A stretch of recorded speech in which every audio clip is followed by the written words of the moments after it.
Good afternoon. Her first launching pad to national fame took place on January 21st, 1957, on Arthur Godfrey's Talent Scouts in New York City singing Walkin After Midnight. She was an overnight sensation performing a song she openly disliked, saying it was just a little old poop song. Not to become only a great singer, Cline also was a mother of two children. The first was a daughter, Julie, in 1958, and then her son, Randy, in 1961. There will be 2 interviews in this video, so I hope you like it.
Did you like the show? Brilliant. I loved it.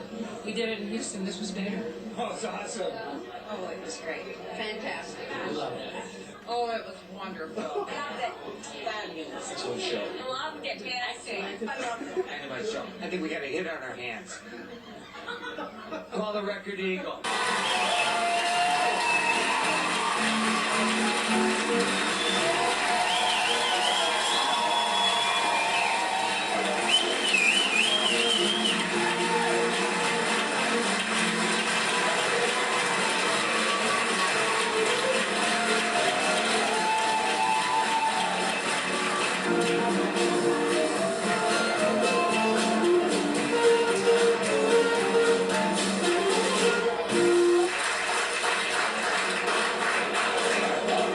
So who came up with the brilliant idea of doing all these Patsy Cline? Phil. Phil Murphy. Oh, he has been on the board's case to do this show for quite some time. No kidding. Yeah. And we're just glad we're able to do this. Yeah, really. Perfect time. So what was the obstacle in not doing the show 3 or 4 years ago? sit on the board. So I don't know, but I think it's because we do Broadway here. We don't know. There's a preconception of country. Sorry. A preconception of country. When actually what drove Patsy into the top was her more bluesy things, Walkin After Midnight, and Crazy. So was this a show that you personally wanted to do for a long time? No. No, so when you were chosen to do the directorial duties on this production, what were some of your thoughts? What type of preparation did you do? Well, first of all, I listened to, I got CDs from Phil. He has CDs for every musical and stuff. And there were a number of them. This was the only one. This is really long, can you believe that? The music for that. I saw Legally Brown and Broadway. And so I listened to this music and this Louise character. And as I drive, I carry a voice-activated recorder. And I think it's still on there, me arguing whether I can. This was my decision on whether to direct it or not. And there's a whole segment on there about why I shouldn't direct it, but I should be Louise. Louise. See, when I heard you were directing, I thought, I think she could do Louise. I'm really surprised about this. But I have to tell you that I can't take the risks. I have never had to take the risks on stage that you do. I mean, you put yourself right out there. I mean, you are literally. I'm not sure what it is. There is no Sally Gottman on this stage. Oh, that's So interesting. Joanie, I have a question for you. When did you first hear about the auditions and what went through your head? Heard that always Patsy Cline was going to keep going here. I had a friend of mine come into my store when I was working one day and asked if I heard about the contest on WTCM, and I said, no, what is it? And he said, they're looking for a Patsy Cline. He said, you need to make a CD, record one of her songs, and send it in. And so I said, yeah, okay, I'll think about it. And he left, and I didn't really think about it for a couple of days, and then he called me and asked me if I sent it in yet, and I was thinking, I haven't sent it in yet. So I recorded it, and I thought, I don't know that much about her, and I don't know that much about her music, but I'd been out of theater for over 30 years, and I thought this would be a great way for me to get involved in the Old Town Playhouse and see what it's all about, get my foot in the door. And so if I didn't get the part, it was okay. So it was kind of like I'll just try it, and if it happens, it happens. If it doesn't, it doesn't. So at the last audition that you came to here, what was your feelings? Did you think you had a fairly good chance of getting picked? I thought vocally I had a really good chance of being picked. I didn't know if they were going to have us read lines. I wasn't sure about that. If they were going to have us do anything with acting or anything, which they didn't. And then I thought, I'm going to be too old because she died when she was 30, and I'm too old for her. She always looked older. That's what everybody says. She looked older than she was, and so, and they, make every year and they thought. But you're not very old. So I have a question. You do 29 songs in this play, right? 27. 27 songs. Which one was a song that was just the most difficult for you to grasp? Probably Lovesick Blues. Because of the tempo, the lyrics. Their lyrics then they talked a different way. You know how over time different words come into the English language and you kind of have slang things going on. And just some of the songs, the words were just really difficult for me. Like, that doesn't make sense to me. I was having a hard time memorizing it. And it's fast. Yeah, and it's the tempo is fast. And just trying to get everything in so people can understand what I'm saying. Because you don't want to get up there and get it all wrong. But it's one of my favorites. It turned out to be one of my favorites. It's a fun song. Sally, how did you hear about the auditions for all this Patsy Cline? Well, I checked what shows that did in each season, and I had heard of the show Always Patsy Cline, didn't know anything about it at all. And then I got some emails from people saying, there's a role in the show set that you want to think about auditioning for. And so my husband happened to be in town, and he picked up a script for me, and I read the script, and I thought, wow, this is a great role, and I'm going to reach us, or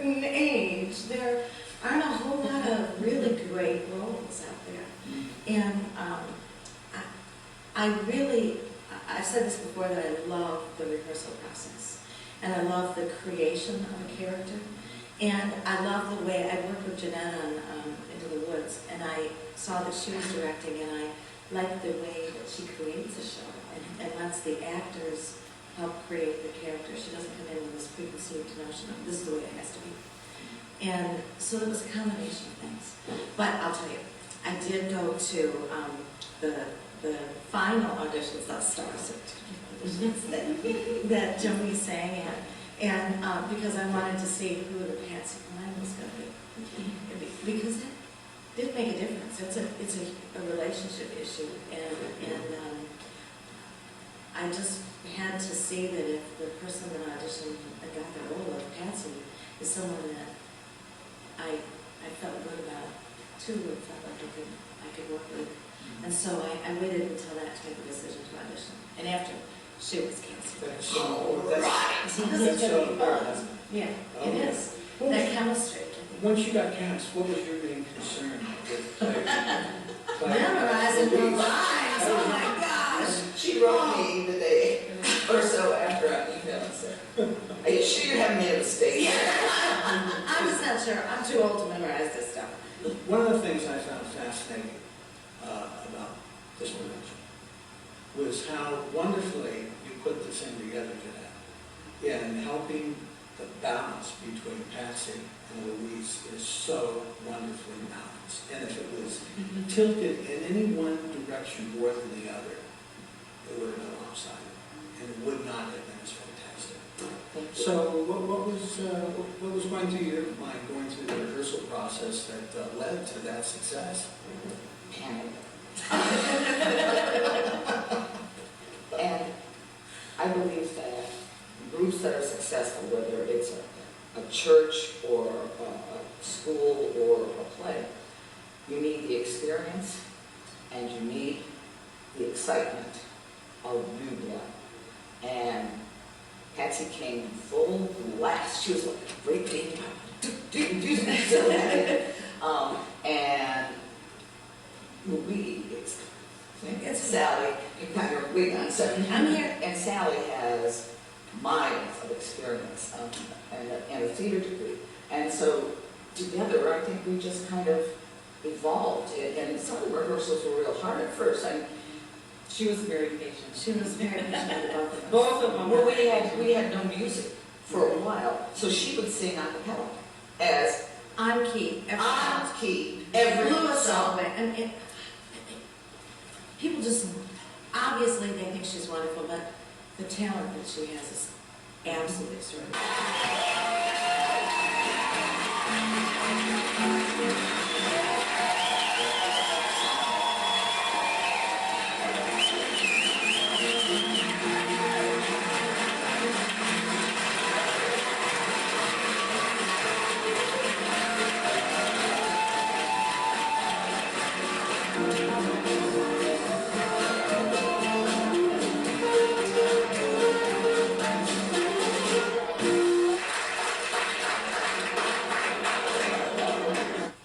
Total of 7 or 8 rehearsals with the band before you went up.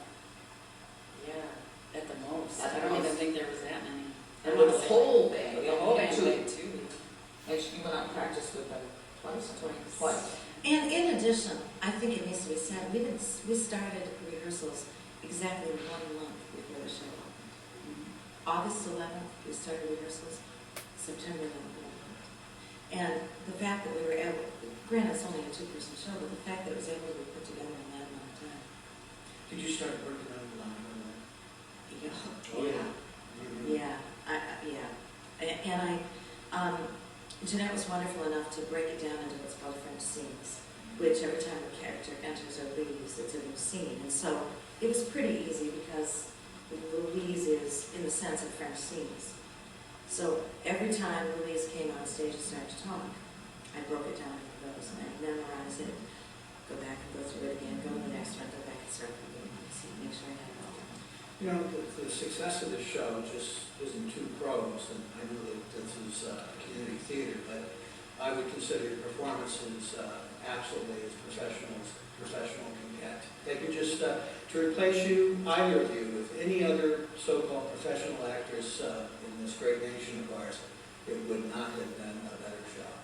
Cute. And I That's thought very about nice that. of you. But Yeah. I think the thing that really made this successful, it wasn't just that you were too polished, performers, but you genuinely really liked each other. Oh, yeah. And the freaky thing is, the first night of rehearsals, we realized that we had sung together at a wedding about 10 years ago. And so we had met and that was before. And I was in awe of her voice at that time. I just started thinking, oh my gosh, she is the most incredible. She sings with such ease. And I truly don't believe you realize I truly believe you. Well, I think the same thing about you. Ditto. But anyway, Jeanette, did this reach the expectations that you had at the very beginning? And it's, I think this is in my director's notes, but the show, the season was chosen later this year, and I had said no to the show initially. To directing the show, because I have a little business I'm starting. I don't know, there's some old, and then Bonnie D called me and said, I'll help you. You know, I'll do everything for you. All you do is direct.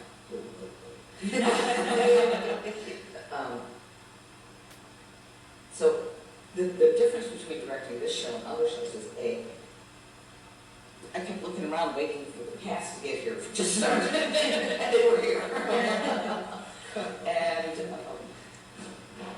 that I really became more integral in the marketing of the show, and I painted that wonderful floor over there. You know what? I was really impressed by that. I was up in the mezzanine on the night that I came on opening night, and that was the thing that I looked at. I just kind of spoke over the set, see what the set's like and stuff. I like the floor. Very nice. Well, we ran into some family issues. A brother died, a brother was in hospice, and which set our building time back, which set our painters back. So that's how I ended up. She was down here doing customs. She was in every aspect. Joanie, what will you walk away from this show, or drift away from this show, float away from this show, remembering the most? Oh, the people that I met, it's just sounds so I'm having the time of my life. It's just awesome. Sorry. No, that's all right. This is an emotional. I'm an artistic, emotional person. Everybody's just. Well, it's that kind of heart that makes this show successful. So, And how about you? Sam? I think that, well, apart from being able to create, I mean, Jeanette basically gave me license to be just a freak on stage. I mean, I go, oh, I could try that. And now she's flirting with a man. She Yeah. dances. So courageous on stage. That's Frank Morris, isn't it? Well, it's a different guy. Well, here's A different guy. Oh, yeah, here's the great story that came out of this. This is just one of these little things that happen.